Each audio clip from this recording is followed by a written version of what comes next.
সুপ্রিয় দর্শক, আসসালামু আলাইকুম। আমি ডাক্তার মোহাম্মদ ইদ্রিস চৌধুরী। আজকে আমি আপনাদের সাথে একটি কমন মেডিকেল প্রবলেম গ্যাস্ট্রিক, এই গ্যাস্ট্রিক বিষয়ে কিছু মেডিকেল ইনফরমেশন শেয়ার করতে চাই। আমার মনে হয় বাংলাদেশের প্রত্যেক রোগী গ্যাস্ট্রিক সমস্যা সম্পর্কে শুনেছেন এবং এ বিষয়ে কম বেশি জ্ঞান রাখেন। আসুন তাহলে আমরা এই রোগ সম্পর্কে একটু ডিটেলস জানার চেষ্টা করি। রোগীরা যে সমস্যাকে গ্যাস্ট্রিক বলে তা মেডিকেলি বুঝতে হলে আমাদেরকে কতগুলো বেসিক ইনফরমেশন জানতে হবে।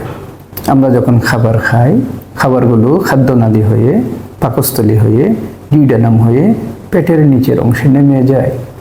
খাদ্যনালীর নিচের অংশ থেকে শুরু করে ডিউডেনামের আগ পর্যন্ত এই যে শেপেড অংশ, এটাকে আমরা মেডিকেলি স্টমাক বা পাকস্থলী বলি। আমার মনে হয় এই পাকস্থলীতে যত রোগ হয় প্রায় সব রোগকেই রোগীরা গ্যাস্ট্রিক বলে প্রকাশ করে থাকে। আসুন তাহলে আমরা জানার চেষ্টা করি পাকস্থলীতে কি কি রোগ হয় এবং কিভাবে হয়। এই পাকস্থলীটা স্পেশালি তৈরি করা, এর কাজ হচ্ছে খাবারটাকে রিসিভ করা। এই পাকস্থলীর 4টা লেয়ার্স আছে। সবচেয়ে ভেতরের লেয়ার, যাকে আমরা পাকস্থলীর ভিতরের চামড়া বলতে পারি, তার নাম হচ্ছে মিউকোসা। খাবার যখন পাকস্থলীতে পৌঁছে তখন এক ধরনের রস নিঃসৃত হয়, যার নাম হচ্ছে গ্যাস্ট্রিক জুস। এই গ্যাস্ট্রিক জুসের অন্যতম প্রধান উপাদান হচ্ছে অ্যাসিড ও পেপসিন।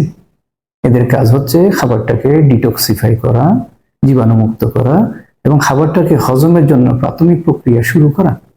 সমস্যা হচ্ছে এই অ্যাসিড পেপসিন পাকস্থলীর ভিতরের লেয়ার মিউকোসাকে ছিঁড়ে আলসার তৈরি করতে চায়। অপরপক্ষে গ্যাস্ট্রিক জুসের আরেকটা গুরুত্বপূর্ণ উপাদান হচ্ছে জেলি লাইক মিউকাস এবং বাইকার্বনেট। এখানে মিউকাস অংশটা জেলির মতো খাবারিং দিয়ে মিউকোসাকে সুরক্ষিত রাখে। এই অ্যাসিড পেপসিন এবং মিউকাস বাইকার্বনেটের ভারসাম্যপূর্ণ আচরণের উপর পাকস্থলীর ভিতরের লেয়ার মিউকোসাটা সুরক্ষিত হয়। যদি কোনো কারণে এদের মধ্যে ইমব্যালেন্স হয় বা অতিরিক্ত অ্যাসিড তৈরি হয়, হাইপার অ্যাসিডিটি হয়, তখন শক্তিশালী হাইড্রোক্লোরিক অ্যাসিড মিউকোসাটাকে ছিঁড়ে ফেলে। তখন আমরা বলি ইরোশন। ক্ষত গভীর হলে আমরা তখন বলছি আলসার।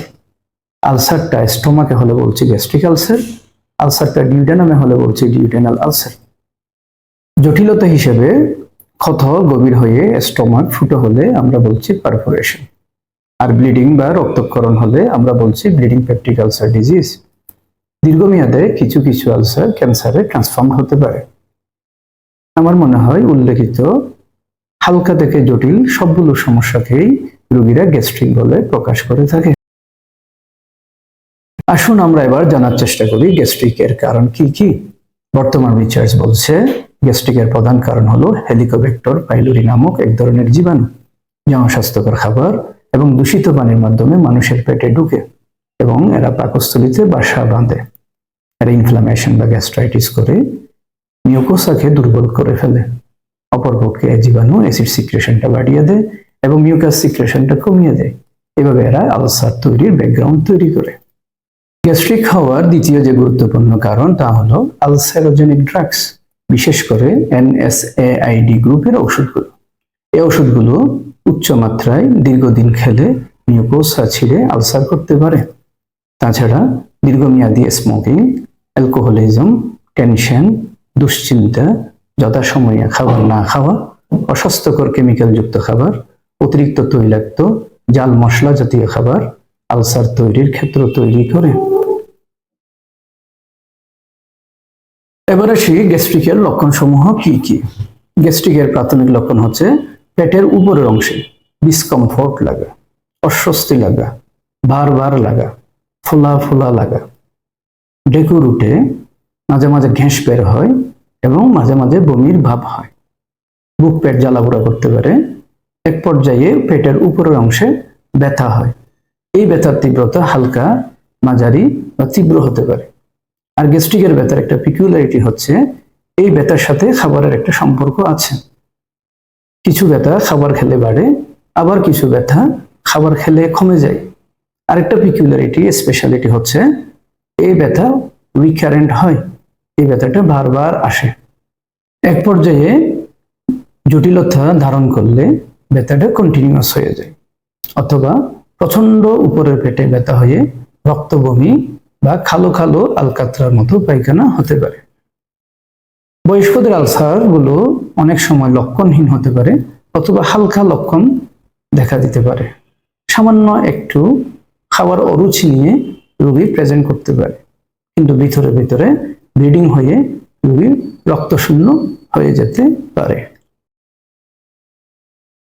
এবার আসি আমরা কি কি ইনভেস্টিগেশন করাবো। এখানে গোল্ড স্ট্যান্ডার্ড হচ্ছে আপার জিআইটি এন্ডোস্কোপি। এই এন্ডোস্কোপি পরীক্ষাটা হাইলি স্পেসিফিক এবং সেন্সিটিভ। আমরা যদি সবাইকে যদি এন্ডোস্কোপি নাও করাই, তারপরেও যাদের পেটে প্রচন্ড ব্যথা হচ্ছে, ব্যথাটা বারবার হচ্ছে, অথবা ব্যথাটা সবসময় হচ্ছে, অথবা ব্যথার সাথে রক্ত বমি, অথবা কালো কালো পায়খানা হচ্ছে, অথবা যাদের বয়স একটু বেশি 45 বছর বয়সের উপরে, তাদের এই এন্ডোস্কোপি পরীক্ষাটা করে ফেলা ভালো। কারণ এই এন্ডোস্কোপির মাধ্যমে তাদের আলসারটা আমরা একুরেটলি ডায়াগনোসিস করতে পারি। অনেকে এন্ডোস্কোপি করাতে ভয় পায়, এখানে ভয়ের কিছু নেই। একজন দক্ষ এন্ডোস্কোপিস্ট দিয়ে আপনি যদি এন্ডোস্কোপি করান, সর্বোচ্চ আধা মিনিট থেকে 1 মিনিট সময় লাগে মাত্র। আমি সবচেয়ে বেশি গুরুত্ব দিব বয়স্কদের জন্য, কারণ বয়স্কদের খারাপ রোগ থাকার সম্ভাবনা থাকে বেশি, এবং যেহেতু এদের বিভিন্ন রকম রোগ থাকে বার্ধক্যজনিত, ডাক্তার সাহেবদের বিভিন্ন রকম ওষুধ প্রয়োগ করা লাগে। সেজন্য একটা এন্ডোস্কোপি যদি করা থাকে, তাহলে ডাক্তারদের ড্রাগ সিলেকশনে সুবিধা হয় এবং পেশেন্টও ঝুঁকিমুক্ত থাকে। আর এই আলসারের সাথে কোনো এইচ পাইলোরি জীবাণুর কোনো সম্পৃক্ততা আছে কিনা তা কনফার্ম করার জন্য আমরা এন্ডোস্কোপিক বায়োপসি করতে পারি, এটা দিয়ে কনফার্ম করা যাবে। অথবা আমরা ইউরিয়া ব্রেথ টেস্ট অথবা অ্যান্টি-এইচ পাইলোরি অ্যান্টিবডি টেস্ট করাতে পারি, যদিও এদের এই সমস্ত পরীক্ষাগুলোর স্পেসিফিসিটি এবং সেন্সিটিভিটি কম। তাছাড়া আমরা উপরের পেটে একটা আলট্রাসোনোগ্রাফি করতে পারি, অন্যান্য কোনো ডিজিজ অ্যাসোসিয়েটেড আছে কিনা তা বোঝার জন্য, এবং একটু বয়স্ক রোগী হলে আমরা অবশ্যই একটা ইসিজি করাবো। এগুলো হচ্ছে মোটামুটি ইনভেস্টিগেশন। এবার আসি আমরা ট্রিটমেন্টের 3টে অংশ: ড্রাগস, পরামর্শ এবং ফলো আপ। ড্রাগসের মধ্যে লিকুইড অ্যান্টাসিড আছে, ওটিসি ড্রাগ সবাই নিতে পারে। সোডিয়াম অ্যালজিনেট বাজারে এসেছে, ভালো ড্রাগ। সুক্রালফেট সাসপেনশন আছে, এরা আলসারের গায়ে কোটিং দিয়ে দেয় এবং আলসার হিলিং এ সহায়তা করে। সবচেয়ে গুরুত্বপূর্ণ ড্রাগ হচ্ছে অ্যাসিড সাপ্রেসর, যেমন H2 রিসেপ্টর ব্লকার, ফ্যামোটিডিন বাজারে আছে। সবচেয়ে গুরুত্বপূর্ণ এবং পাওয়ারফুল অ্যাসিড সাপ্রেসর হচ্ছে পিপিআই, যেমন ওমিপ্রাজল আছে, লেন্সোপ্রাজল আছে, ইসোমিপ্রাজল আছে। এই সমস্ত ড্রাগস গুলো 4 থেকে 6 সপ্তাহ কন্টিনিউ করলে বেশিরভাগ ক্ষেত্রে আলসার হিল হয়ে যায়। কারণ আমরা যদি দেখি যে আলসারের সাথে হেলিকোব্যাক্টার পাইলোরি জীবাণুর সম্পৃক্ততা আছে, তাহলে আমরা এক কোর্স অ্যান্টি-এইচ পাইলোরি থেরাপি বা ট্রিপল থেরাপি দিয়ে দিব। এখানে 2টা অ্যান্টিবায়োটিক এবং একটা পিপিআর কম্বিনেশন থেকে আমরা 14 দিন টানা কন্টিনিউ করব। 14 দিন পরে আমরা 4 থেকে 6 সপ্তাহ অথবা 4 থেকে 8 সপ্তাহের একটা পিপিআই এর একটা কোর্স দিয়ে দিব। তাহলে বেশিরভাগ ক্ষেত্রে আলসার হিল্ড হয়ে যায়। এবার আসি পরামর্শ। সবচেয়ে গুরুত্বপূর্ণ পরামর্শ হচ্ছে ব্যথানাশক ওষুধ ডাক্তারের পরামর্শ ছাড়া খাওয়া যাবে না। বিড়ি, সিগারেট, মদ, অ্যালকোহল এসব বর্জন করুন। মাদককে না বলুন। পান, সুপারি, আদা, জর্দা পরিহার করুন। অতিভোজন পরিহার করুন এবং যথাসময়ে খাবার খাওয়ার অভ্যাস করুন। অস্বাস্থ্যকর খাবার এবং কেমিক্যালযুক্ত খাবার পরিহার করুন। অতিরিক্ত তৈল, ঝাল, মশলা, টক, কষা, বাসি, দোকানের খাবার, আচার, চিপস, লজেন্স, জুস এই সমস্ত খাবার খাদ্য তালিকা দেখে একদম বাদ দিয়ে দিন। ভালো তৈল ও ভালো উপাদান দিয়ে তৈরি হোমমেড খাবার খাওয়ার অভ্যাস করুন। টেনশন নেবেন না, দুশ্চিন্তা করবেন না, ঘুমকে গুরুত্ব দিবেন, হাসি খুশি থাকার চেষ্টা করবেন এবং হালকা ব্যায়ামের অভ্যাস করবেন। সর্বোপরি পরিষ্কার, পরিচ্ছন্ন ও সুশৃঙ্খল জীবনযাপনে অভ্যস্ত হন। অনেকে মনে করে গ্যাস্ট্রিকের ওষুধ সারা জীবন খাওয়া লাগে। আসলে কনসেপ্ট সঠিক নয়।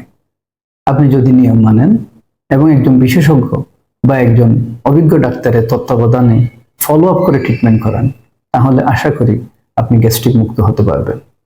সুপ্রিয় দর্শক, আমি আপনাদের সাথে গ্যাস্ট্রিক সম্পর্কিত কিছু ইনফরমেশন শেয়ার করলাম, কিন্তু আপনারা কোনো সময় নিজের ট্রিটমেন্ট নিজে করাতে যাবেন না।